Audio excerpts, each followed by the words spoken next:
మీకు బాగా అంటే మీ ఫ్రెండ్షిప్లో సినిమాల్లో బాగా ఎన్టీఆర్ గారితో అనుబంధం కదా, బాగా అనుబంధం. ఎన్టీఆర్ గారు మీరు ఒక సెట్ ఆఫ్ పీపుల్, ఆయన ఇలాగా ఎక్కించుకెళ్ళిపోతారు కారులో అట్లానే చెప్తుంటారు మన జక్కన్న గారి గురించి అని విన్నాను నేను. సో ఎన్టీఆర్ గారు అల్లరి నేను చూస్తున్నాను. ఇంకా నేను యాక్ట్ చేసినప్పుడు అసిస్టెంట్ల పైనకి గుర్రపు స్వారీలు ఇవన్నీ నేను చూసాను చాలా క్లియర్గా. నేను పక్కన సినిమా ఆది సినిమాలో సాంబా ఇవన్నిట్లో నేను చేసినప్పుడు చూసా. సో మీరు బాగా ఎక్కువ మీరంటే ఇష్టపడతారు. ఆయన సుమా గారన్న కూడా చాలా ఇష్టం. సో మీ ఫ్యామిలీతో బాగా అనుబంధం కాబట్టి మీకు ఎక్కువగా ఏదైనా కష్టం వచ్చినా నష్టం వచ్చినా ఆయన నిలబడటం, ఆయనలో మీకు నచ్చే క్వాలిటీ, ఆయనతో ఉన్న అనుబంధం ఎలా ఉంటుంది? అనుబంధం అంటే నేను ఆయన కన్నా 9 ఏళ్ళు పెద్దవాడిని. బట్ మేమిద్దరం ఫ్రెండ్స్ అయిపోయాం. అంటే స్టూడెంట్ నెంబర్ 1తో ఏజ్ గ్యాప్ ఇది ఇంకోటి గౌరవాలు కాకుండా ఫ్రెండ్స్ అయిపోయాం. Very attached, very close. అయిన తర్వాత ఇప్పుడు నేను ఏదైతే ప్రొడక్షన్ ఇంకోటి చేద్దాం అనుకున్నాను దానికి తనే వచ్చి క్లాప్ కొట్టడం, అన్నిటికీ ఒక 2 ప్రొడక్షన్స్కి తనే క్లాప్ కొట్టడం, అలా వచ్చి నిలబడ్డం. అండ్ మా మదర్ పోయినప్పుడు ఫస్ట్ వచ్చిన వ్యక్తి తనే. నేను చెప్పలేదు, ఎవరు ఫ్రెండ్స్ చెప్పుంటారు కదా. మార్నింగ్ ఫస్ట్ వచ్చినవాడు తను. ఏది తనకి ఇబ్బంది, ఎందుకు జనాలు ఒకేసారి వచ్చేస్తారు ఇంకోటి చుట్టుపక్కల అయినా రావడం. సో ఇవన్నీ మోర్ ఆఫ్ ఫ్యామిలీతో కనెక్షన్ ఉంది కాబట్టి నాకు హరికృష్ణ గారు అంటే బాగా ఇష్టం. మీరు వెళ్తుంటారు ఇప్పుడు ఇంటికి? ఇప్పుడు తగ్గింది, బట్ ఇది వరకు కంటిన్యూస్గా వెళ్ళాము. హరికృష్ణ గారికి నేనంటే ఇష్టం, నాకు హరికృష్ణ గారు అంటే ఇష్టం. ప్లస్ మదరు శాలిని గారు అంటే మాకు బాగా ఇష్టం. ఎందుకంటే మేము వెళ్ళినప్పుడు ఆవిడ మీరు తిన్నారో లేదో, మాకు తిండి మీరు తిన్నారో లేదే రండి తినండి అని చెప్పేసి తినిపించడం. ఇతను మేము వెళ్ళిన తర్వాత ఈయన ఇంట్రెస్ట్ కొద్దీ వండుతాడు, బాగా బ్రహ్మాండంగా వండుతాడు. బిగ్ బాస్ కి అమ్మో నాకు అస్సలు ఇష్టం లేదు ఆయన ఉన్నప్పుడు హోస్ట్ గా. అలా కాదు, నాకు అసలు అంటే నాకు నా మెంటాలిటీకి అది పడదు. ఎందుకంటే నేను పక్కింట్లోకో ఇంకొకరికో తొంగి చూడడం నాకు ఇష్టం ఉండదు. నా పని నేను చేసుకోవడం నాకు ఇష్టం. నా మెంటాలిటీకి సరిపడేది కాదు. నేను చూడను కూడా. నేను కేవలం ఫస్ట్ సీజన్ హోస్ట్ కదా ఆయన కూడా, డెఫినెట్గా మంచి యాంకర్ కూడా. అబ్బో చాలా సమయస్ఫూర్తితోటి చాలా అద్భుతంగా చేశాడు. నాలెడ్జ్ ప్లస్ ఈజ్ తోటి. సింహనాదం అని ఏదో సంథింగ్ ఏదో సింహ ఏదో అంటారు కదా, అది కలర్ తో డాన్స్ తో ఒక సింహం బొమ్మ వేస్తారు. సింహ సంథింగ్ ఏదో పేరుంది, అది సింహంతో వస్తుంది. నేను మర్చిపోయాను యాక్చువల్లీ. దానిలో ఎక్స్పర్ట్ ఎన్టీఆర్ గారు. అవునా? అయ్యో ఆయన క్లాసికల్ డాన్సర్. అది తెలుసు, క్లాసికల్ డాన్సర్. సింహం అంటే ఆయన డాన్స్ చేస్తూ సింహం బొమ్మ వేస్తారు కదా, అది కూడా ఆయనకి. అది మీకు తెలియదా? అయ్యో నాకు తెలియదు. ఆ బొమ్మ చాలా బాగా చేస్తారు. అది సింహం బొమ్మ వస్తుంది అనమాట. మొత్తం అంతా కలర్స్ వేస్తారు కొన్ని ప్లేసెస్ లో, దానిపైన డాన్స్ చేస్తూ సింహం బొమ్మ వస్తుంది. చాలా గ్రేట్. అసలు నేను చాలా పెద్ద ఫ్యాన్ వాళ్ళ, అంటే వాళ్ళ తాతగారి దగ్గర నుంచి. బట్ ఆ అబ్బాయి అద్భుతం బాబు, నిజంగా. మీరు అంత క్లోజ్ ఉంటారు కదా, మీకు ఫైనాన్షియల్ గా ఏదైనా అవసరం వస్తే ఎప్పుడైనా ఆదుకున్నారా? ఫైనాన్షియల్ అది మీకు రాలేదు? ఎప్పుడు మేము ఆ జోన్ వరకు ఎప్పుడు. పైగా ఇంకోటి ఏంటంటే మా ఫ్రెండ్షిప్ లో ఉన్న ఇది, నేను ఫ్రెండ్ కాబట్టి నాకు వేషాలు ఇవ్వాలి అని చెప్పేసి నేను అడగలేదు. ఒరే నువ్వు నా ఫ్రెండ్ కాబట్టి నీకు ఎప్పుడు వేషం ఇస్తాను తను చెప్పలేదు. కానీ ఈ మేడ్ షూర్ బిగినింగ్ డేస్ లో రాజీవ్ కావాలని చెప్పేసి కంపల్సరీ నన్ను పెట్టేవాడు. ఏది ఆంధ్ర వాళ్ళకి. నాకు అందులో క్యారెక్టర్ ఏం లేదు యాక్చువల్గా, మీటీ క్యారెక్టర్ కాదు, నేను చేయదగ్గ క్యారెక్టర్ కాదు. కానీ తనకు ఉండాలని చెప్పేసి పిలిపించాడు. నేను అబ్బో ఇదేదో పెద్ద క్యారెక్టర్ పడిపోతుందంటే నేను తిరుపతి నుంచి ఇక్కడికి వచ్చా. తీరా చూస్తే కూర్చోవడం. సరే అది నేను ఫీల్ అవ్వలేదు, ఎందుకంటే తారక్ ఉన్నాడు కాబట్టి రోజు గోలగోలగా ఉంటుంది, చక్కగా హ్యాపీగా ఎంజాయ్ చేస్తూ షూటింగ్ చేయొచ్చు. అది నేను ఫీల్ అవ్వలేదు. సో హీ మేడ్ షూర్ ఒక 2-3 సినిమాలు 4 సినిమాల వరకు he made sure for that. Even నేను మన నాన్నకు ప్రేమతో లండన్ వెళ్ళినప్పుడు మేము వేరే చోట ఉన్నాం. We were there in 3 star hotel. తనేమో 5 స్టార్ హోటల్లో ఉన్నాడు. తనకి మరి హీరో కదా 5 స్టార్ 7 స్టార్లో ఉన్నాడు. నేను వెళ్ళలేదు అక్కడికి. తనుండి రే నువ్వు ఇక్కడ ఎందుకు నాతో పాటు వచ్చే అన్నాడు. నా రూమ్కి వచ్చే. బాగోదు, అందరూ మిగతా వాళ్ళు కూడా ఇప్పుడు పక్కన ఆర్టిస్ట్ కూడా ఏమో ఎక్స్పెక్ట్ చేస్తాడు, ఎన్టీఆర్ గారు నన్ను కూడా పిలిస్తే బాగుండు, నన్ను కూడా నాతో కూడా మాట్లాడితే బాగుండు, నాతో కూడా చెయ్యి, నా మీద కూడా చేస్తే బాగుండు అనుకుంటారు, ఎవరైనా అనుకుంటారు. అలాంటి టైంలో నా ఒక్కడి మీద నువ్వు చేస్తున్నావు అనుకో, తెలియకుండా వాళ్ళకి నా మీద జలసి వస్తుంది, గమ్మత్తుగా ఉంటుంది, వాళ్ళు ఫీల్ అవుతారు. అదే నాకు కూడా ఇంపార్టెన్స్ ఇస్తే మీకు అంత ఇది ఉంది, ఉమ్, తీసుకోరు మీరు. ఆ, సంస్కారం ఒక విధంగా. నేను వద్దులే అన్న ఎక్స్ప్లెయిన్ చేసి వద్దు తారక్ బాగోదు, ప్రొడక్షన్ వాళ్ళు కూడా ఒప్పుకోరు, ప్రొడ్యూసర్స్ కూడా ఏంటి పిలిచినంత మాత్రం వెళ్ళిపోవాలా అనుకుంటారు కదా డెఫినెట్గా. అంటే నేను చెప్తుంటే రావేంటి, వాళ్ళకేంటి సంబంధం, ఇంకోటి నా రూమ్ కదా బాగోదని చెప్పేసి వదిలేశాను. సరే అన్నాడు. నెక్స్ట్ డే కట్ చేస్తే మా హోటల్కి షిఫ్ట్ అయిపోయాడు. ఆయన వచ్చేసారు, ఇక్కడికి వచ్చేసాడు.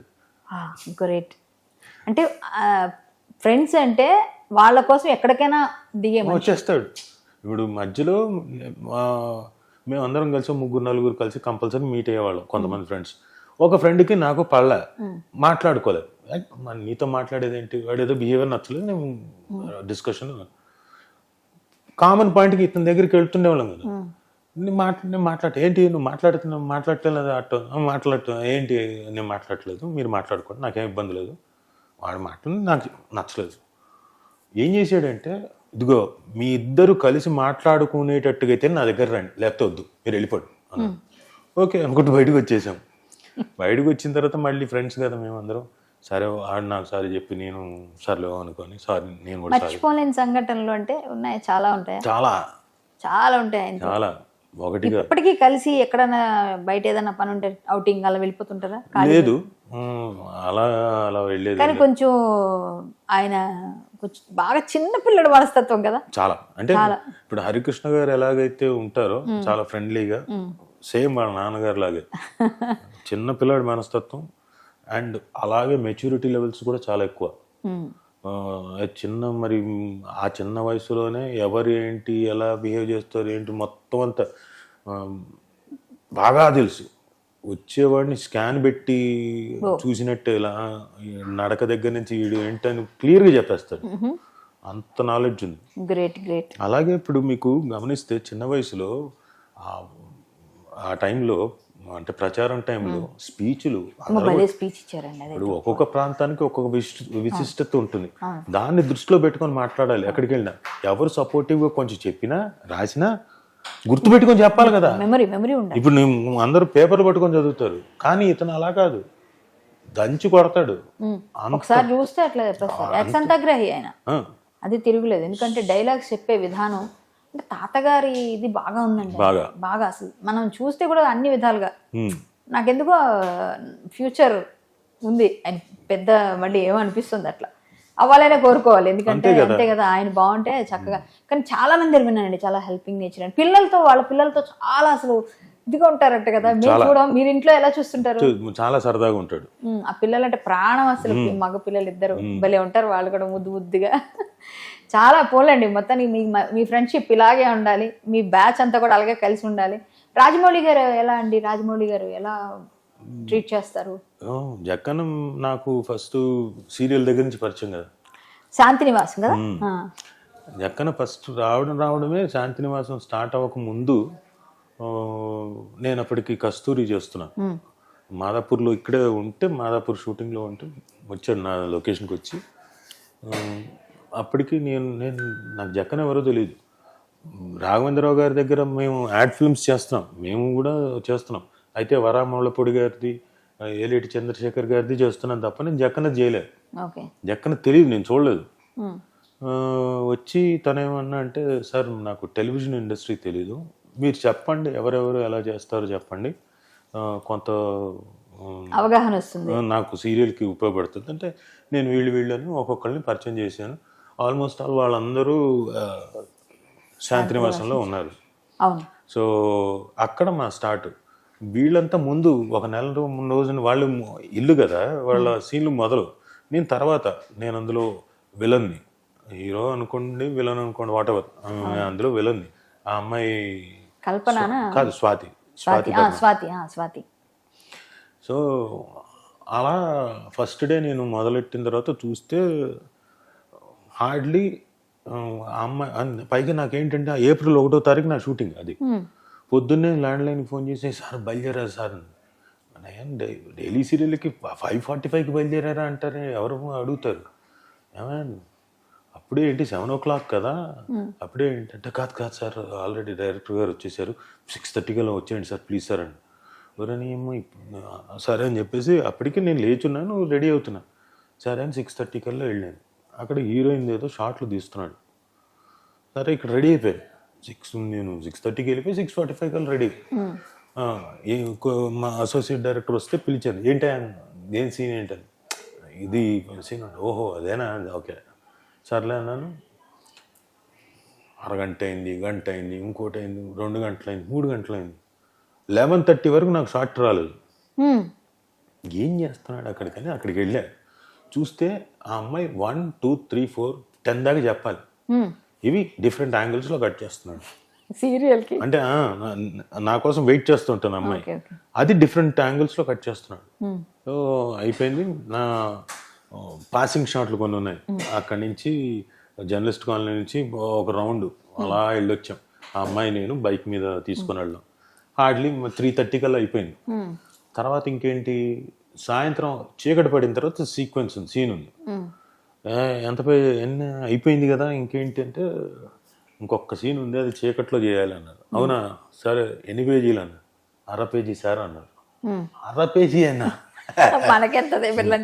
సర్లే ఈజీ అంటే 6 గంటలకంటే 7 o'clock అంటే 7:30 కల్లా అయిపోతుంది, వెళ్ళిపోవచ్చు ఇంటికని ప్రిపేర్ అయిపోయాను. కట్ చేస్తే రాత్రి 12:30, 1 గంట తీస్తూనే ఉన్నాడు, చెక్కుతున్నాడు. ఆ యాంగిల్లో అంటాడు, ఈ యాంగిల్లో అంటాడు, ఆ ఫ్లేమ్ ఫోర్గ్రౌండ్లో ఉండి అంటాడు. ఓరే నాయన ఇతనేంట్రా ఇలా చెక్కుతున్నాడు జక్కనలాగా అని ఆ రోజు మొదలెట్టాను జక్కన అని. మీరు పెట్టారు అది జక్కన అని? శిల్పం చిక్కుతున్నారని జక్కన అన్నారా? 1/2 పేజీ అంటే ఎంతసేపు అండి మన సీరియల్ వాళ్ళకి ఫట్మన్ ఎలా అంటే వెళ్ళిపోతుంది.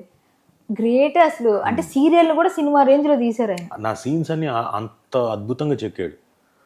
అంటే వీళ్ళిద్దరు తింటే రొమాన్స్ ను ప్లస్ కొంచెం ఇది ఉండాలి, వీడి కన్నింగ్నెస్ అన్నీ కూడా ఉంటాయి క్యారెక్టర్లు. సో చాలా డీటెయిల్ గా చేసేవాడు. శ్రావణి పావని ఇద్దరు ఉండేవారు కదా, వాళ్ళే కదా. ఇప్పుడు ఎక్కడ ఉన్నారండి వాళ్ళు? ఎక్కడ? శ్రావణి గారు వచ్చి ఆహాలో ఉన్నారు. ఉన్నారా ఆహాలో? శ్రావణి చూసి చాలా సంవత్సరాలు అయిపోయింది, అందుకే అడుగుతున్నా. మీకు టచ్ లో ఉన్నారేమో.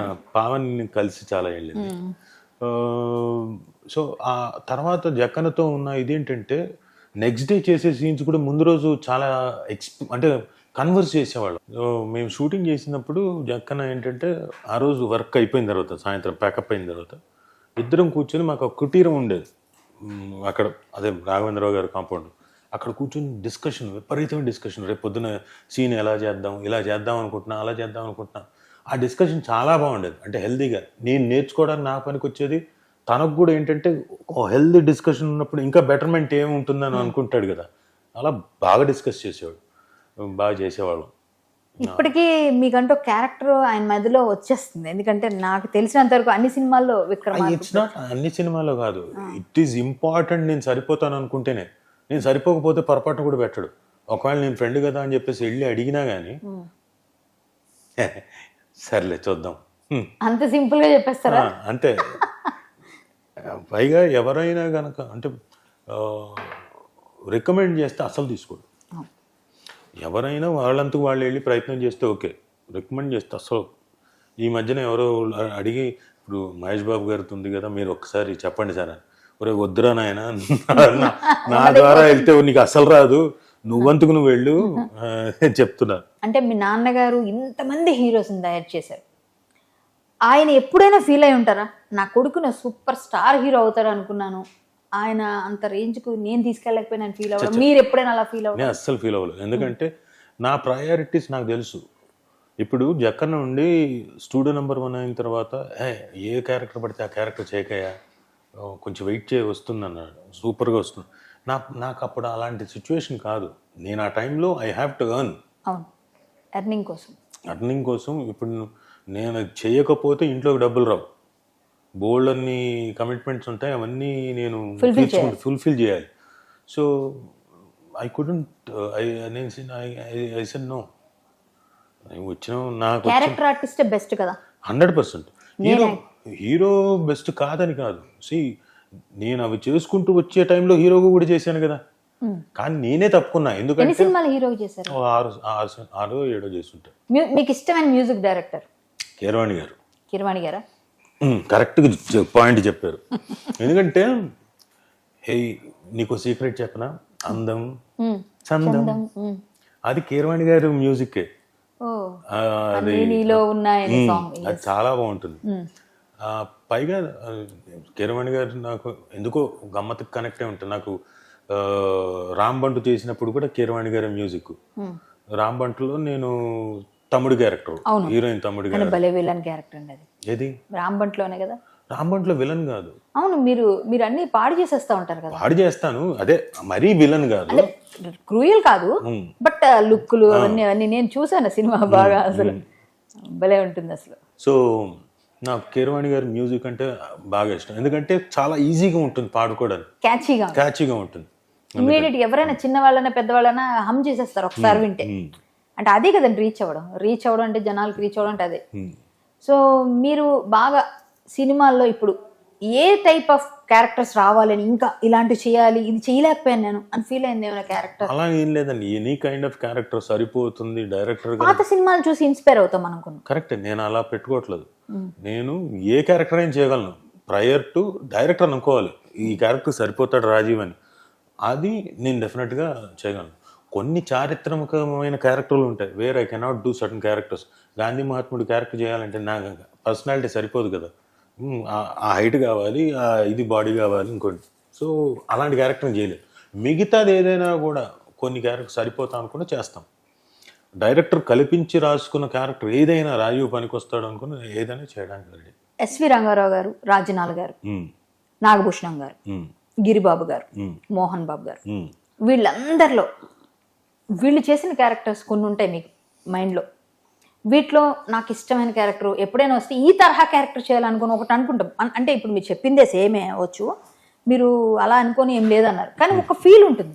ఇప్పుడు ఎస్వి రంగారావు గారు చేసినవి అంటే పౌరాణికం కాదండి, పౌరాణికం కూడా ఉండొచ్చు మన డ్రీమ్లో, కానీ ఇలా విలనిజం చేశారు వీళ్ళు. నేను కూడా కొన్ని సినిమాల్లో విలన్గా ఉన్నాను. ఫ్యూచర్లో వస్తే ఈ టైప్ క్యారెక్టర్ చేయాలి అని ఎప్పుడైనా ఎవరినన్నా వీళ్ళ ద్వారా కొంచెం తీసుకుని ఉంటాయా? అలా ఏం లేదండి, అంటే ఒకళ్ళలాగా చెయ్యాలి అనుకోవడం బేసిక్గా ఇబ్బంది అవుతుంది. అయితే వాళ్ళలో ఉన్న గొప్ప పాయింట్లు ఉంటాయి, తీసుకోవాలి. అవి కొన్ని పాయింట్లు, అన్నీ కాదు, కొన్ని ఉంటాయి, అవి మాత్రం క్యాచ్ చేస్తాను. ఫుల్గా కాదు, ఫుల్గా అనుకోండి అది ఇమిటేట్ చేసినట్టు అవుతుంది. ఇమిటేషన్ అనట్లేదు, మనం ఇప్పుడు కొన్ని క్యారెక్టర్స్ చూడగానే ఇన్ఫ్లుయెన్స్ అయిపోతాం. అదే అంటున్నా, ఎప్పుడైతే ఇన్ఫ్లుయెన్స్ అవుతారో మీరు ఇమిటేట్ చేస్తారు ఆటోమేటిక్గా. కొన్ని పాయింట్లు ఉంటాయి తీసుకోవడానికి, కొన్ని మాత్రమే. ఎవరైనా చేశారా ఎప్పుడైనా మీరు ఇమిటేట్ చేయడం కానీ ఇన్ఫ్లుయెన్స్ అయ్యి? కానీ నేను చాలా ఇన్ఫ్లుయెన్స్ అయిందంటే రాజేంద్ర ప్రసాద్ గారు కామెడీ చేసినప్పుడు ఆటోమేటిక్గా నాకు తెలియకుండా వచ్చేసేది, ఎందుకంటే ఆయన సినిమాలు విపరీతంగా చూసేసి ఉన్నాను చిన్నప్పటి నుంచి. ఒకటి కాదు, చాలా, పైగా ఎక్స్ప్రెషన్స్ కూడా అలా వచ్చేసేది నాకు తెలియకుండానే నా బాడీ మీదకి. కామెడీ చేశానంటే రాజేంద్ర ప్రసాద్ గారిది వచ్చేది, రియాక్షన్లు కానీ ఇంకోటి కానీ. అమ్మో ఇదేంటో నీ ఇమిటేట్ చేసేస్తున్నాను ఇన్ని. నాకు మేము స్టేజ్ మీద ప్లే చేస్తున్నాం, ప్రసన్న ప్రేమతో, తలవజల సుందరం గారు డైరెక్షన్, ఆంధ్ర సారస్వత పరిషత్లో యాక్ట్ చేస్తుంటే లైవ్ కదా, థియేటర్లో అందరూ కూర్చుంటారు. ఫ్రంట్ రోలోనో సెకండ్ రోలోనో ఒక పెద్ద ఆయన కూర్చున్నాడు. ఇతను ఎవడో చాలా బాగా చేస్తున్నాడు ఆ రాజేంద్ర ప్రసాద్ లాగా అన్నాడు. వినపడుతుంది కదా మనకి స్టేజ్ మీద, బ్లాంక్ అయిపోయింది. ఆయన అద్భుతమైన నటుడు, నో డౌట్, కానీ ఇన్ఫ్లుయెన్స్ అయిపోయాను. సో స్లోగా చేసుకుంటూ కట్ చేసుకుంటూ వచ్చాను. అదే మీరు పున్నమి నాకు చూడండి, రాజేంద్ర ప్రసాద్ గారి బాడీ లాంగ్వేజ్ చాలా ఉంటుంది, ఎఫెక్ట్ చాలా ఉంటుంది ఆ కామెడీ సీన్స్ అని.